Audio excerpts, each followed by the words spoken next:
Hey everybody, what is going on? Welcome back to another episode of the Shed Organics Show. Today on the show we have Janelle from TasWild. Now Janelle is a prominent person in the wildlife rehabilitation space.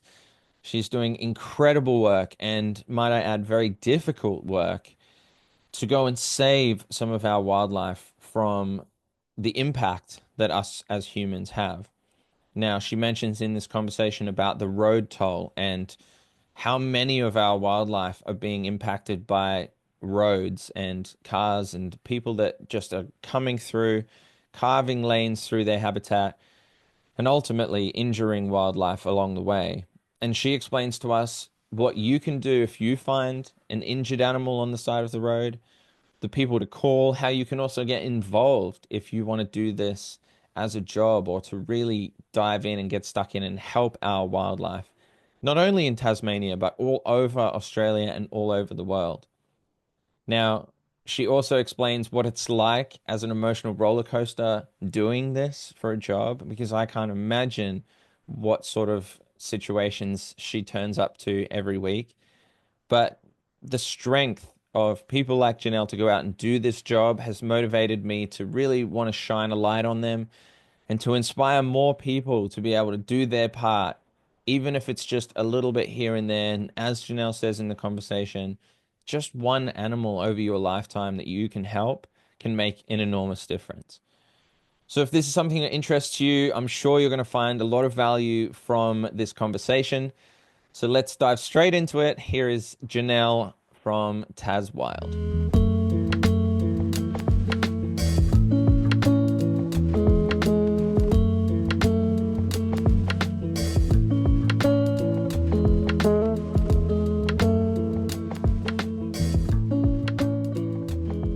So I grew up in West Australia and my mum volunteered at a wildlife sanctuary over there called Kanyana. Beautiful. And she used to take me in. So she was a single mum and she would take me in to do the enclosure cleaning and the feeding and honestly just like plop me in an enclosure with like blue tongue lizards or lorikeets. And then we'd be like bringing home baby animals to feed them. So I grew up around animals. Like this is in my DNA, it is in my blood. Love it. But for me, it was like coming to Tassie, I there was a very distinctive moment for me, and that really it flipped the switch. Mm. And coming down here and seeing the amount of roadkill that we have. So it is known as the roadkill capital of the world. Wow. Yeah. I didn't And know that. yeah, it is huge. I mean, about a fifth of Tasmania's state is World Heritage and bushland. So there's a huge percentage, and a lot of the roads cut, on the border of or right through the center of. Um, but I was coming home from work one day and I remember seeing this little fluffy lump on the side of the road. And I was like, that didn't look right. Like, so by then I was sort of used to seeing roadkill and it was having an impact on me. But there was this particular day and I was like, that something about that just didn't look right. Mm. I was like, I'm pretty sure I saw it move. And I turned around and pulled up my car and I just see this little tiny pink nose in amongst this dark chocolate brown fur. And it was this baby brush-tailed possum clung onto his dead mom. Oh my And it was goodness. just, oh my God, I started shaking. I was trembling. I was like, what do I do at this point? I'd never actually rescued an animal. I'd grown up with Oh my orphans, gosh. but I'd never done rescue and rehab, I guess, myself. And I think, obviously instinct for me kicked in and I was like, I need to get this baby safe and away from the road. And I remember prying her and she was just clinging onto her mum's fur and she was screaming. And it Oh was my just like goodness. that these animals go through. It just flipped that switch for me. And I was like, I need to change. I need to be a positive impact. I need to have an impact on these animals' lives. There are so many of them. So that for me started the journey into TasWild. Yeah. Honestly, that's like you've tugged at my heartstrings already. That's insane. But you're right though. That type of thing is so like misunderstood, and also like misunderstood in terms of the impact that we're having. We just simply carve these roads through natural habitats of all of these animals without even a second thought. And we just think we need to get from A to B quicker or blah, blah, Mm. blah. And quite often you're not thinking about all of these little critters that are trying to cross the road with absolutely no road sense. They don't know what a road is or what it's supposed to be. And they're having to try and live their lives around such a dangerous thing that's coming in from us. And, there is somewhat of a necessity for us to build roads in certain places, and you got to pick as best you can. But then it's also good for us to know about the impact and then what we can do to help if there is a situation like that where you're facing something and going, oh my goodness, I've hit an animal or blah blah blah, etc. Up here in Queensland, we tend to see a lot of wallabies or kangaroos and possums a lot in terms of roadkill, unfortunately. What are some of the common ones that you see down in Tassie? And like you mentioned ring-tailed possum there. What are some of the common ones that you see that A, need rescuing or B, are just a common fatality, unfortunately? I think it's about 70% of all our wildlife callouts are three species. So we've got the paddymellons, which are like a small little rotund wallaby. Then you've Hmm. got the Bennett's wallabies, which you also have up on the mainland, and your brushed up possums. So Hmm. those three are definitely the most common that we have coming into care. For me, I care for anything basically that needs it. So some people like to specialize in certain avenues, like we'll have wombat carers and raptor carers. We are very few and far between in wildlife rehabilitation, like in wildlife rehabilitators in the Huon. And so there's not many of us, so I just take in basically whatever needs a home. Yeah, Yeah. wow. So do you take it into your house specifically? Because that must end up like a little bit of a crazy house sometimes with all these beautiful animals around. Yeah, it's like a little creche, little baby animal creche. At the moment, I have a baby ringtail possum in care and a bandicoot, a little eastern barred bandicoot in my care. Oh my But goodness. this season has been absolutely chaotic. I Right.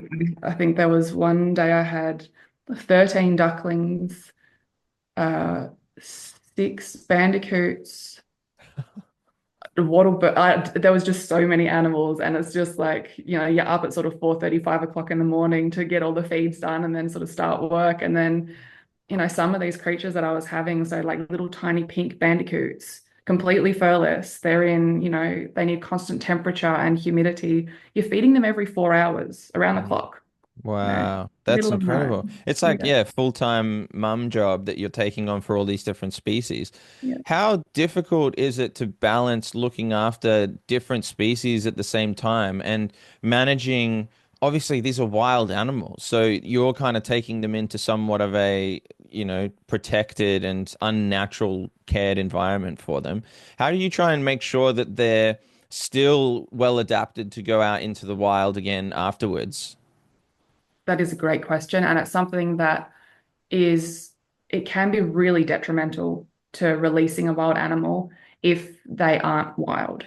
So we call it imprinting. So when you have too much of a close connection with these animals growing up, so all of them can imprint. Some, like bandicoots, don't often imprint on people, but birds, especially things like your wattle birds, they are so intelligent and they will see you as mum even when they're released. And it's really hard to distinguish and to train them to be wild. But it's important that when they get to that age and development, where they are already pretty independent but still relying on food, that you do cut contact. You literally go from with your marsupials, these little tiny things that are velvety or just furring. And quite often when they're stressy and they're calling mum, like you become mum and you have them in a pouch down your top so they can Wow. hear your heartbeat and they've got your body warmth. But then having that separation between them going from, okay, I'm mum, and now I need to teach you that I'm dangerous. Because although I won't be to you, there are other people, and I don't want you going up to strangers and assuming that they're mum. And with a lot of carers who have domestic pets as well, it's having that real clear separation because we don't want them to have that minuscule moment where they go, is that my friendly dog that I've grown up with? Because that Mm. will be life or death for them. So you really have to be able to separate that domestic to the wild rehab process. Goodness me, that must be hard to juggle. And then, are you keeping track of these guys once you go back? Is that even possible in some species? Do you do any sort of tagging, relocating type research, or is it simply just managing the influx of wild animals that get injured and then just trying to rehabilitate them as much as possible? Yeah, I mean, I keep track of the animals that I rehabilitate. We are permitted, so it's something that you have to apply for a wildlife permit through the governing body, which down here is NRE, so Natural Resource and Environment. And so we log our returns every year of how many animals have come in. Obviously, not all of them survive, and so they want those outcomes as well, so we can collect data. As for the release, once the animals in my care have been released, I'm lucky enough that I back onto bushland here, so I can do what's called a soft release, Mm. where I'm literally opening up the enclosure door and I can provide supplementary food if they need it. I can monitor their health. If they start to deteriorate, I can bring them back in and care for them and make sure that they're stronger. But as for tagging, we don't have funding, unfortunately, for that is expensive. I'd love Yeah. to because that would provide all rehabbers with some sort of data. But yeah, Yeah, yeah, that's what I was thinking. It would kind of give you a little bit of a marker as to how successful maybe what you guys do is, and then also highlight the importance of it because yeah, that's giving the government bodies some data and saying, hey, look how successful we are at rehabilitating these animals. Maybe we could get some more funding and start to make this a bit more of a big thing. Um, can you talk to me about a little bit of a typical rehabilitation process for, let's just say, one of the most common, like the ringtail possum? So you've got one at the moment. Is it called Squeak or Squeak, something like that? Yeah, I saw that. So cute. Um, so can you tell me about like let's use Squeak for as an example. What was the rehabilitation process like so far, and what's the plan, and how does that differ to every other animal that comes in? so ringies aren't overly common. Your brush-tailed possums are very, very common, but the ringtails not so much. They're a bit more. We have a tiered structured system here in Tassie, so you start from one and you go up to five. So these guys, I think they sit at tier three, and so you only get to them once you have a bit more experience. Right. For Squeak, I can't even recall how he came into care. They have so many through my care. That's But all right. with ringies, it's really important that they actually have buddies. So they live in a clan and they'll have what's called a dray. So instead of a nesting box or a tree hollow, they actually build like this little orb. Wow. It's incredible. They have a prehensile tail, so they can actually take materials from trees and they carry it in their tail like a hand. And Wow. then they'll go and construct this little orb, and then they'll have a family of ringtails that live in there together. That's gorgeous. Yeah, so with him, he came in very late in the season. I got him in at, I think it was 75 grams. Oh my He was goodness. very Tiny. small. He fit in the palm of my hand. And he had a vet visit. He struggled for, I was going to say about 2 weeks was that sort of turning point. And so it was just constant care around the clock, feeding through the night, you're monitoring gut health, you're monitoring their behavior, their demeanor, their hydration, how much they're eating and drinking, and then obviously growth and weights and things like that as well. I did get him a buddy, so I called her Bubble, so that would be Bubble and Squeak. But she didn't make it, unfortunately. Oh, She that's so was sad. kept by a member of public. Yeah, and because they are quite a not an advanced species, but they are quite difficult to care for. Hmm. I think that potentially that initial care period, because she was so tiny and vulnerable, it had a very detrimental impact to her. So I couldn't turn her around, and I took her up to the vet. She had 2 vet visits, and unfortunately, she didn't make it. That's So so sad. I would buddy Squeak if I could, but we're now late in the season and there's no other ringies coming in, so he is going to be solo, which is not ideal. It means that I have to keep him inside and warmer for longer because he doesn't have the body heat from other ringtails. And so I've got to watch out for hypothermia. I've got to slowly integrate him into the wild. You've got to slowly Wow. integrate him with different leaf litter, leaf matter, and all sorts of stuff. So it's a lengthy process. It sounds it, and it sounds very different based on the different species. So it means like you're having to really think about each individual situation and kind of judge based on what you're seeing. So it's not a kind of like, all right, bring them in, give the, fix up their broken limb or whatever it might be, and then nurse them back and sort of just flick them back out the door. It's a matter of going, okay, how do they best thrive in the environment? How close are they to that? What Hmm. else, what other factors are we trying to juggle in here? Yeah. There must be a very taxing job emotionally for you.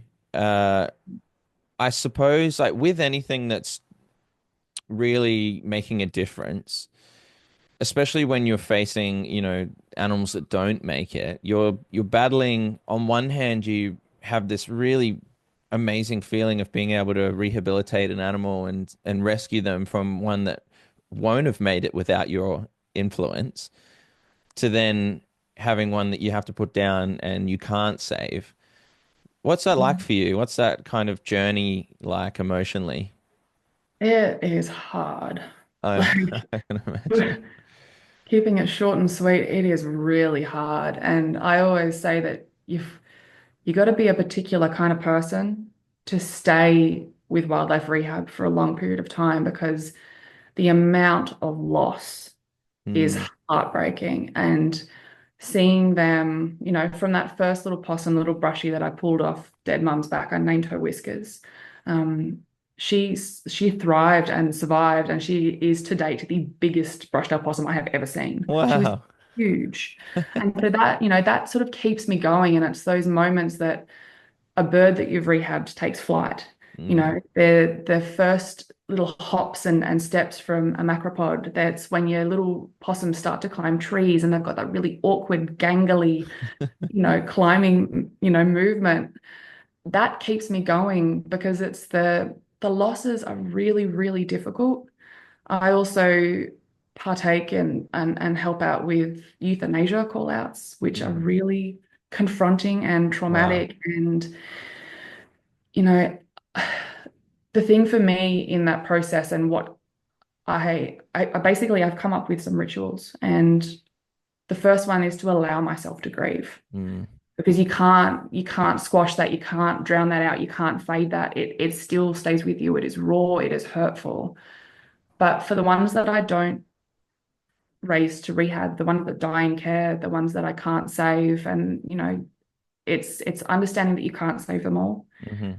And then it's making sure that they don't die in vain. Yeah. So it's I plant all the ones under a tree on my property, That's which gorgeous. means that their body decomposes, it feeds the plant, and Mm. then that plant then provides food for wildlife. So it's that, that circle of life Mm. that's been important to me is basically to give it a life beyond its physical form. That's so beautiful, Janelle. I think it's a big reason why we need to shine more light on people like you and that work that you're doing, because it's so easy for us in our fast-paced lives to kind of like turn a blind eye to it almost and just kind of go like, oh, that's so horrible, but I don't have to deal with it, or whatever it might be. And there's people out there like you who are working hard to kind of really fix this and raise awareness. So I think that's a big part of why I really wanted to talk to you and chat about these things. And when you're going along and you're doing that kind of work and you're kind of facing all of this loss, and it obviously motivates you to spread the awareness and to kind of help more people understand what they can do too Yeah. and to prevent this kind of thing. Are you, do you have like any kind of top tips for people to be on the lookout to see if they could either do some rescue themselves? And what I'm thinking primarily with this question is that quite a big thing that I see spoken about is if you see a dead wallaby or one that's been hit by a car or something, they always tell you to go and check the pouch or go and see if there's a baby in there, because you never know that there could be a little one that's suffering in there. is there anything else like that that people should be aware of trying to do their part in? Absolutely. That's it's almost a never-ending question to answer, but Mm. the biggest thing when, for instance, with a marsupial, when you are checking a pouch, is never ever pull that animal off its mother's teat. Yeah, wow, You okay. cause detrimental impact and injury to the inside of their mouth. So they actually latch onto that teat, and if you're pulling that animal off it, you can tear all of their upper jaw. Whoa. Not the jaw, but the skin that's like their Mm. palate. And they quite often they won't be able to feed because it causes them so much pain to have then, warm Wow. fluids in their mouth. And it is absolutely detrimental to their survival that you just, if you see something and you look in the pouch and you go, hey, there's a baby in there, you scoop mum up, you leave bub nice and warm and safe and sound in mum's pouch, and you get that animal to either a local vet or a wildlife carer or a wildlife sanctuary. But Right. it's also about, okay, if you see something that's hit, an animal, a marsupial baby can survive for up to 5 days Wow. alive in their dead mother's pouch. Goodness me. Yeah. That's a huge one as well. A lot of people don't realize how long these animals can survive, obviously deteriorating.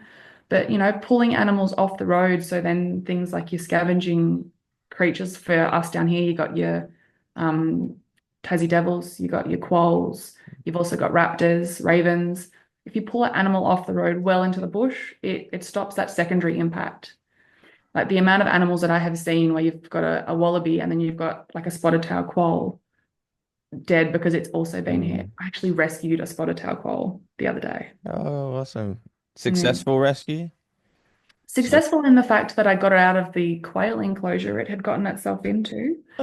Yeah, they are such incredible. They are my favorite terrestrial animal. Like I've been obsessed with them since I've been a kid. that's awesome. And a lot of people don't even know what they look like. So tiger quoll, so not your eastern quolls, which are very small, Hmm. but people call them tiger quoll. So they are huge. Wow. Okay. Yeah, he'd gotten into this quail enclosure. It was just in about 15 minutes from where I lived, and I was like, absolutely, I'm going to go. Never done a quail rescue, a spotted tail quail. Um, Beautiful big male, I think. I didn't ask, but yeah, he'd gotten in. He'd unfortunately had a very delicious breakfast for the lady who called him through. It Hmm. took me half an hour to get him out of this enclosure, Wow. only because he was like all teeth looking up at me, and they have an incredible crush strength with their Mm. jaw. So Yeah. I didn't want digits inside his mouth. No way. No But way. then, yeah, so I ended up containing him and dropping him off with another rescuer who took him out to Bonorong, which is our wildlife hospital and sanctuary. And I just followed up this morning to see how he was doing, which I don't normally do because they get inundated with calls. And unfortunately, he had to be put to sleep. Now, these guys are Right. endangered, Yeah. but he was old. He was very, very old, which might have been the reason he went in for an easy dinner. Yeah. So successful in the sense that he was also in a lot of pain. He had an old skull fracture.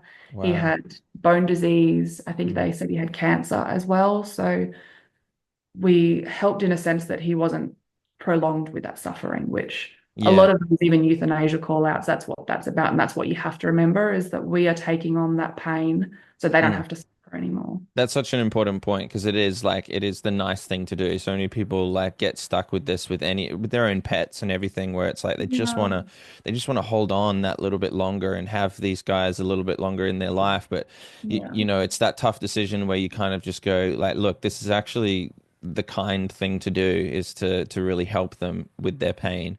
yeah. Um, one thing you said there kind of gave me another thought about, if we're passing by any animals that have been hit or injured or anything like this, and that's the stress that they're under when they're seeing a human and they don't understand that that human's trying to help, and they can be aggressive or they can be in this like really panicky mode.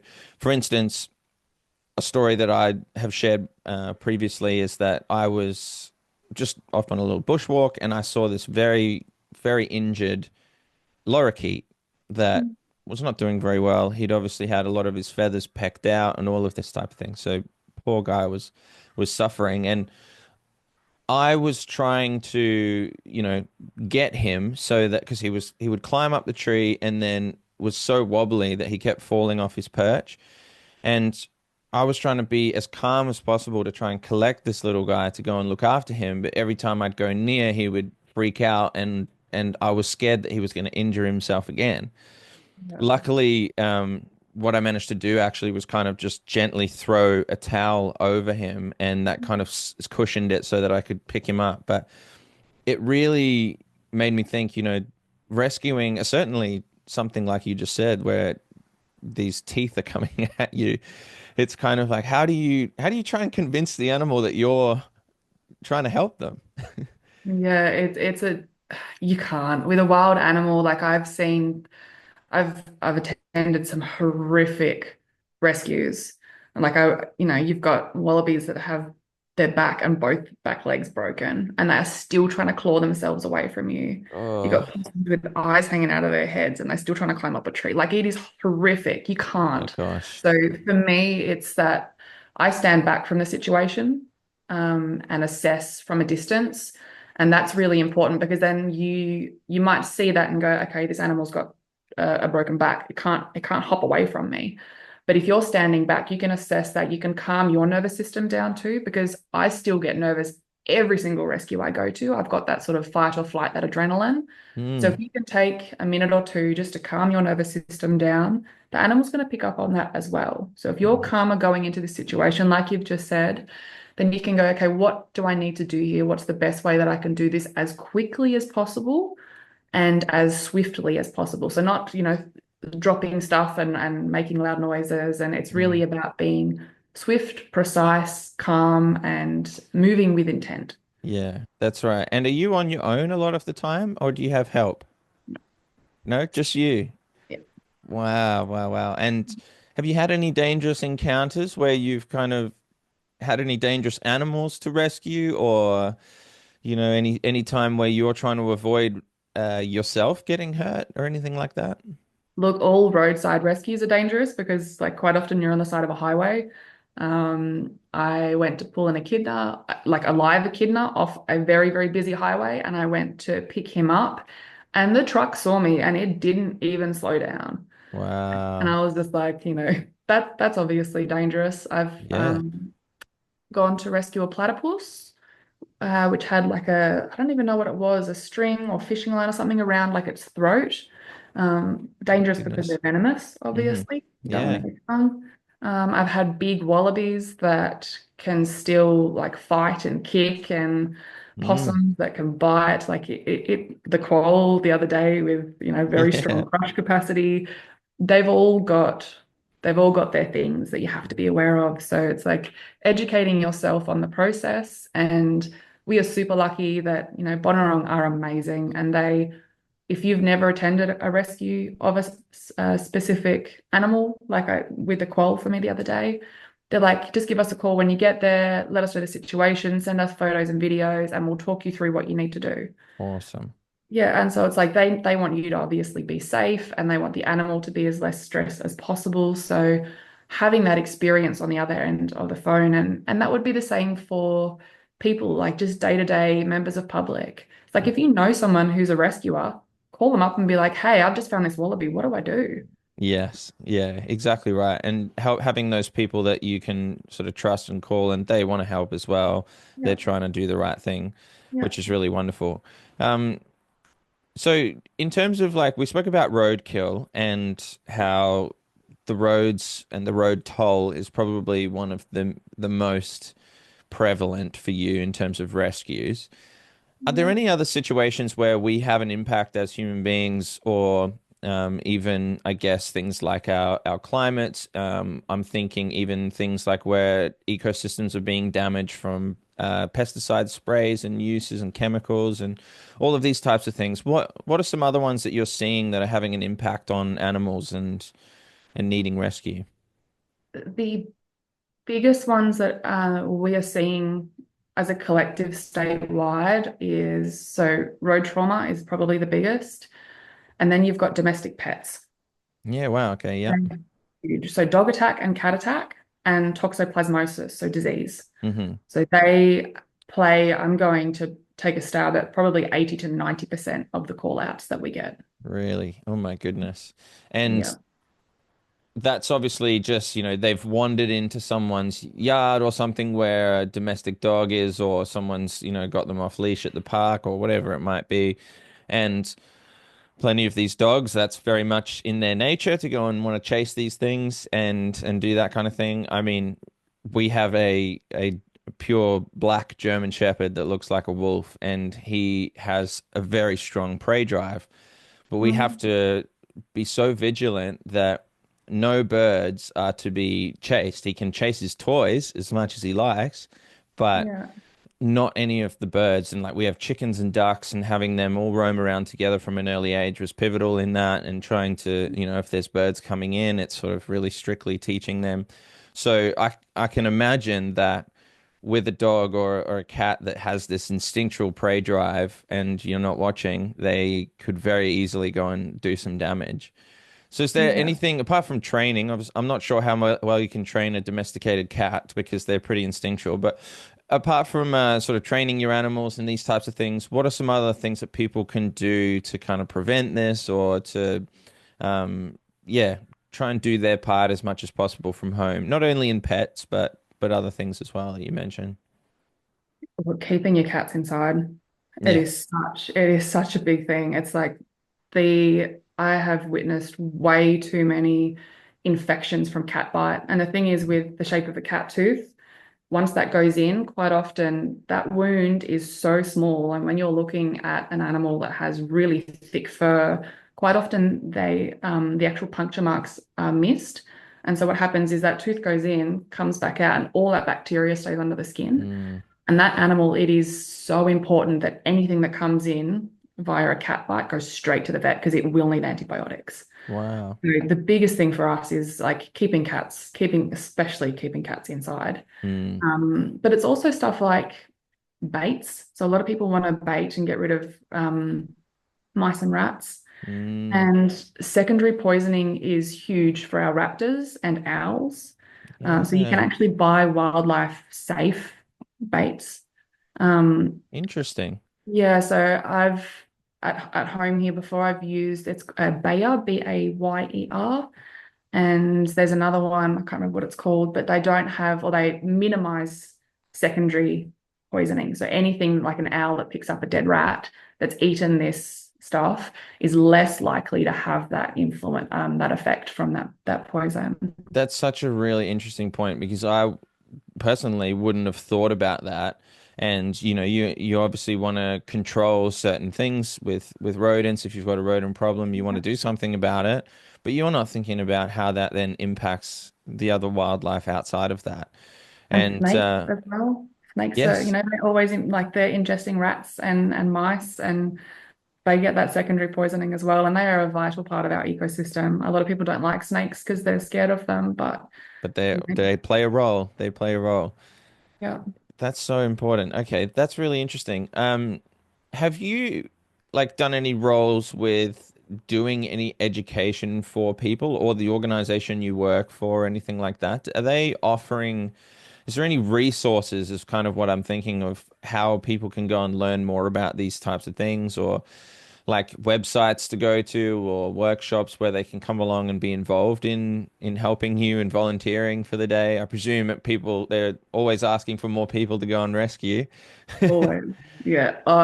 Even if you think that you can put the time in to save one animal's life in your entire lifetime, if you can have impact on one animal, that is one animal that would likely have died. So Mm, if you want to get involved in wildlife rehab, like if you're in Tassie, we do the WISE course online, and then you sit a practical face-to-face training day, which the not-for-profit that I work for actually runs them. So it's called beautiful. Wildlife Network Tasmania. And we do that face-to-face training day after you've done the online module. If you don't think that you've got the time or the ability or the space to do wildlife rehab, wildlife rescue is the best place to start. So Bonorong do that as as a virtual. Mm, And again, that's basically being an animal taxi, an animal Uber. yeah. Yeah. And that is such a vital thing, especially when you've got, like I had 15, 20 animals in care. I can't go and drive an hour or an hour and a half to go and pick up an animal. So the little bandicoot that came in a couple of days ago, it was an hour and 10 minutes away. It comes out on the rescue app. I've accepted care, and another rescuer who doesn't have time to be a carer, she accepted. She picked up that little baby bandicoot and she drove it all the way out to me. And it's like that is such an amazing way to get involved and to Mm, help these little creatures get to vets and to carers and get them the help that they need as soon as possible. that's really, really cool. And I presume like anyone could really do that if you find an animal on the side of the road. So is that something, or like an injured animal at all? Like often, like my first thought might be to go to a vet or something like that. Is that probably the primary place, or are there better things, or what sort of places are we trying to It, alert? Yeah, I mean, for your wildlife, if you can take it to a wildlife sanctuary, they would usually, so a place like Bonorong, they have a wildlife hospital. So they Mm, only do wildlife care. They don't specialize in cats and dogs and horses and anything else like that. So they are going to be the most up to speed place to be able to assess this animal because they do it on a day to day. Whereas if you yeah. take it to a cat clinic or a dog clinic, that animal might sit there in a very stressful environment because now it's around smells that it doesn't want or Mm, like. It's smelling predators next to it. And quite often those vets aren't trained in wildlife. So yes. if you can get it to a wildlife rehabber as well. So a lot of rehabbers like myself, we have very basic triage and very basic veterinary skills. A lot of them are also euthanasia trained as well. Mm, Um, Obviously, don't just rock up to your wildlife rehabber's doorstep. If you know someone, call them first because we yeah. do get that a lot. You just get people knocking on your door being like, I've been here before. And you're like, uh-huh. Yeah, totally. Because that, like you say, the everyday vet is just used to treating a dog or a cat, and they might possibly make a decision based on their lack of experience rather than knowing exactly what to do and how possible a rehabilitation is. So I think that's a really handy one to know, is to kind of go, okay, I can call up a wildlife rescue or a rehabilitation center, and they'll have a much better understanding of how possible this is to do. So that's really, really cool. And how long have you worked in rehabilitation and working with these guys? Well, I think since I was basically in utero. Yeah, right. So in Tassie, so that little possum, that little brush tail whiskers that I picked up off the side of the road, I wasn't a registered rehabber then. I spoke to a friend of mine who was a carer at the time, and she like raced around to mine and she assessed the Joey and she gave me all of the supplies that I needed and she guided me on a day-to-day basis and checked in and she was absolutely amazing. But that really was that pivotal point for me. So I was like, okay, how do I do this? How do I get involved? How do I do more? It just pulled at my heartstrings so much. I was like, I need to do this. This is where my drive is, right? Mm, So I think it was like a 3-day course back when I did it, and that was 11 to 12 years ago. yeah, okay, okay. Is it the Yeah. same now, like a 3-day course, something like that? Much No, so now comprehensive? it's yeah, it's just an online component that you can do at your own pace, Hmm. and then once that's done, Wise will book you into the face-to-face training that we run through Wildlife Network TAS, and so that's just a single day. It's a long day. It's about 7 to 8 hours, Yeah. but it's very hands-on. It's practical. It's understanding the setup requirements, the feed requirements, and then it's also connecting with what we call a mentor. So Mm, someone like my friend that day that you can converse with, you can be like, hey, this is happening. I don't know what to do. And then they, with their experience, can guide you through the process, and quite often visit and, and help educate you. And unfortunately, we're losing a lot of that. So because yeah. we have this aging population and we have really experienced carers that are much older, they're retiring and they're taking their knowledge with them. Mm. And so, we really need to help spread that knowledge and get more rehabbers, get more carers in the system, learning from these experienced rehabbers to then pass on that knowledge to our future generations and our future superheroes. Yeah, I love how you put that. That's really cool. You're right though, because like I certainly want to encourage more young people to be, taking up conservation and just general thoughtfulness about our environment, ecosystems, and things like this. Is like I know this is probably like up here in Queensland, I've noticed a lot of volunteer workers in this space. Is it primarily a volunteer thing, or is this obviously, everyone has to earn a living, and if you want to turn this into a job and something that you can do, like, is there room for careers and enough funding for people to go in and actually make this something that they can both support their family and earn a living off, but also come and help out in our environment? How viable is that for someone as a career and that kind of thing? The thing is, with the wildlife sector, there are so many ways that you can help without actually having animals in your care. Mm, You can plant out your gardens with native species. You can leave water dishes with little rocks and stuff in them so animals have somewhere to drink during the heat of the summer. You can provide nesting boxes. There is so much that people can do. You yeah. can, if you have a bush block, for example, you can register your land with a local rescue group and have releases on your property. Like Yeah.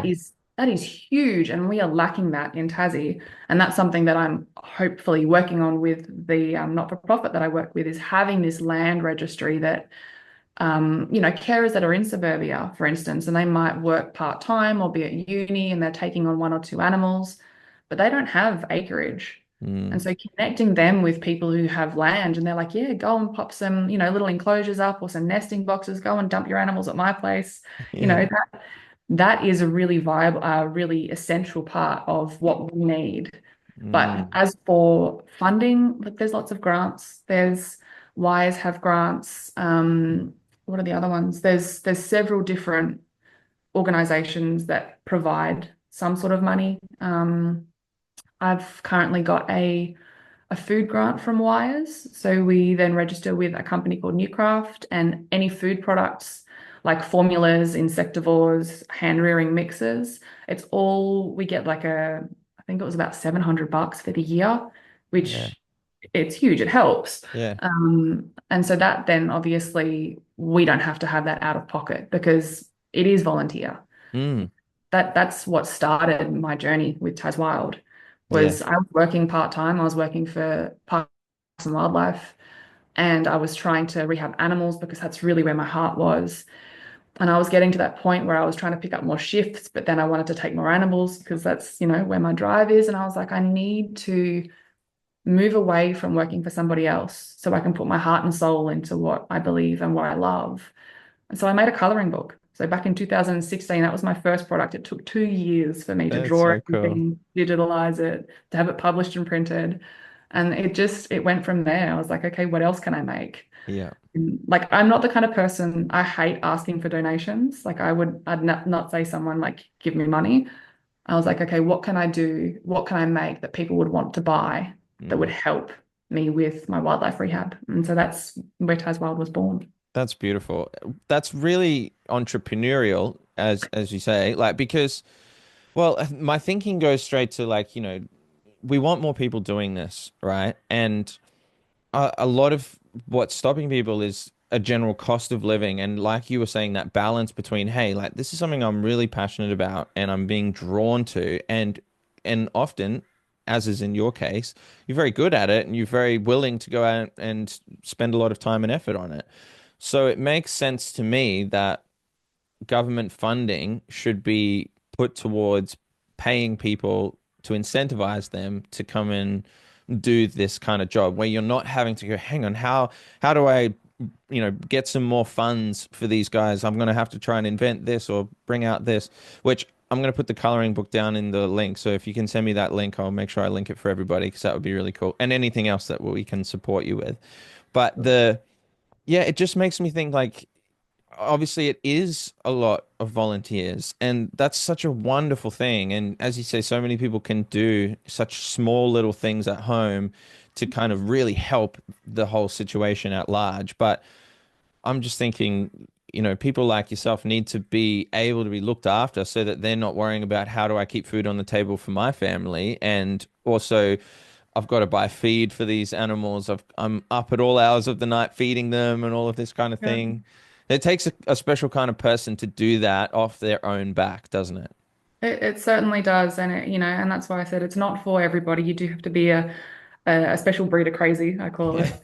But yeah, I mean, anyone can do it. Actually, Victoria just passed. I think they've just passed that with your registration, there's going to be a certain percentage of every vehicle registration is going to go into wildlife rehabilitation. Beautiful.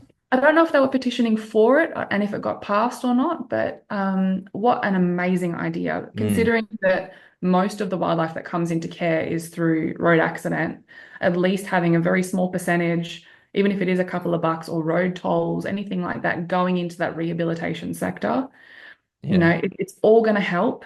For me personally, that is a band-aid measure. Yeah. We actually need to be in the forefront. We need to be in front of this. So when we're building new roads, we need to be going, okay, where are our wildlife corridors? And I Mm, think it's New South Wales that do this really well, and they'll have big, like rope bridges over highways, and they'll have tunnels under the highways. And so these animals can still use and go from corridor through to corridor without having to cross the road. It's like, and that's what we need. We need that worldwide.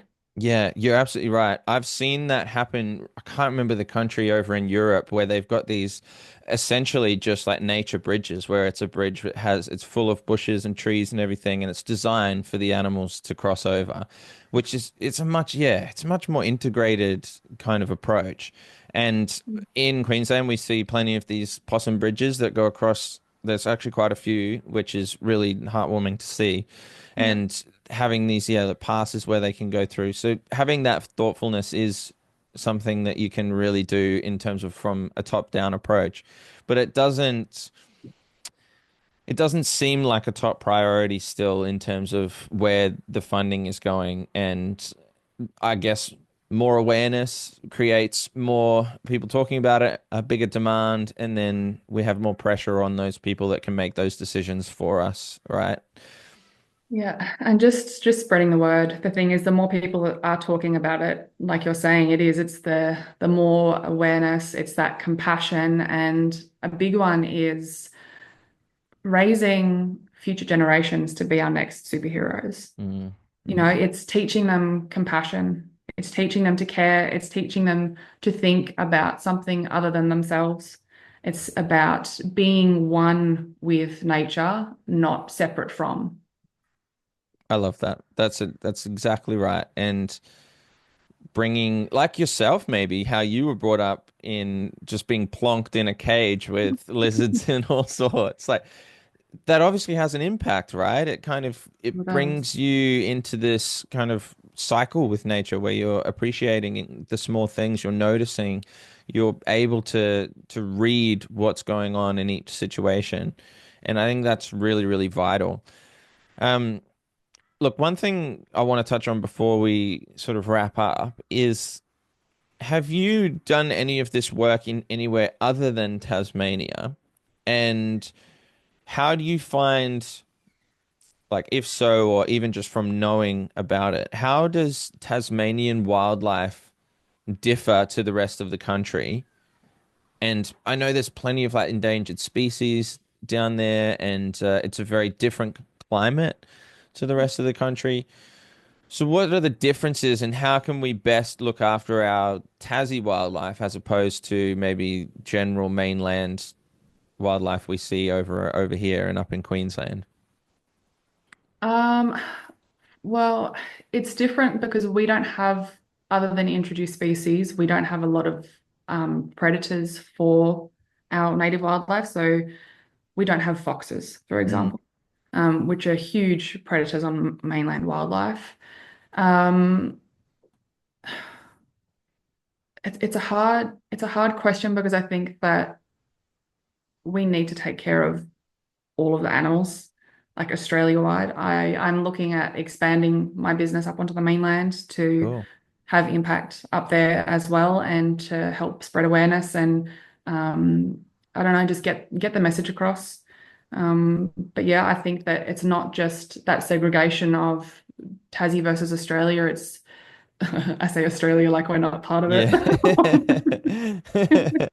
When it's funny as well, like growing up in West Australia, and it's like that split between West and East, and then it's like being in Tassie, we're a completely different country, apparently down here. Yeah, Um, it's almost like that though. The climates are so different across such vast, spaces of land, and even just like the great distance between where I am and where you are, in Tassie and Brizzy, are so crazy differences in mhm. ecosystems. Yeah. I guess like for me, Tasmania just evokes, in the times that I've been there, just evokes this really wild feel. Like it feels very much more natural. I'm Mm. originally from New Zealand as well, and New Zealand wildlife and New Zealand as a whole is still quite wild in Yeah. most of the parts of the country. And that I really like, and I think that's a big difference between maybe Tasmania and some of the other capital cities that we see Mm. is that focus maybe more so on the fact that it is wild and you are up against more wild animals more often. In Mm. our suburban areas around in Brisbane, we're not seeing all of these beautifully interesting wild animals that come through all the time. You're not having kangaroos that crossing the road regularly. So then Mm. when you're going further out into the bushland and things like this, that's when we're exposed to it. We're not exposed to it in our neighborhoods. We're not seeing all of this roadkill as much because there's not as much wildlife around because we've kind of taken over a bit. So Yeah. I see that difference in terms of being able to educate some of the people that are in these more built up areas where we can then understand, okay, just because we don't see it all that often doesn't mean that it doesn't happen and doesn't mean that we can't do something to Yeah. help. Absolutely. I guess I don't really think of it like that because I am so disconnected from the city. Mm, Like I'm not a city girl. I'm a country girl at heart and in soul. And it's like that being in suburbia for me feels so foreign. yes. And like even going to Hobart, you drive 10 minutes out of the city and you're in bush.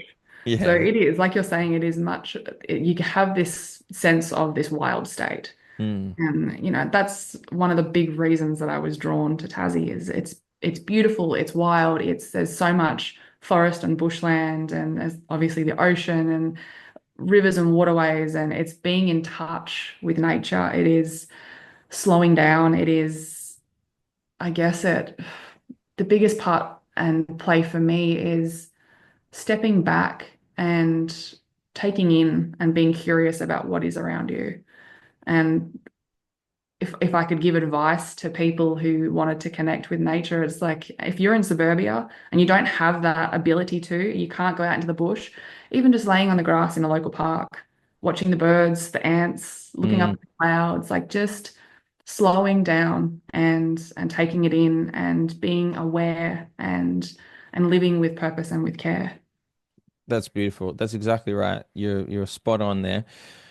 Now, let's tell everybody where they can find you and the organizations in which you work for or recommend in terms of this space. So if they're listening to this and going, I want to follow Janelle's journey a little bit more, and I also want to do something to help. We did speak about quite a few things that people can do themselves already, but if you had to summarize it into sort of a few places where they can go, where are some places we can point people? If you want to follow along with my journey, Instagram is the main platform that I use. So my handle there is TAS_wild. My website is taswild.com.au. If you are in Tassie and you find an injured or orphaned animal, you can call Bonarong. They have an awesome phone number. It is 0447 animal. Great one to remember. Yeah. If you want to become a rehabber or learn more about wildlife, for most people countrywide, it's Wires. They do a lot of online training. That's how you become a rehabber in Tassie as well, is doing their online components and then sitting the face-to-face down here with us, so through Wildlife Network Tasmania. So not-for-profit organisation, and we are supporting the whole wildlife sector. It is only early days for us. So we are still sort of getting our feelers out to see where we're needed most in what and which avenue. But I'm the community engagement officer, so I will be the person, the voice, the face that will be dealing with if you contact us. Um, and other than that, find out who your local group is. If you're up in Brizzy, if you're over in West Australia, wherever you're listening from, find out, just Google wildlife rescue and then put in Bundaberg or Brisbane or whatever it is, wherever you are, and go, okay, how can I connect with you? Talk to them. We're a special breed of people, but I can guarantee you that we will tell you ways that you can help because Yes. we need help.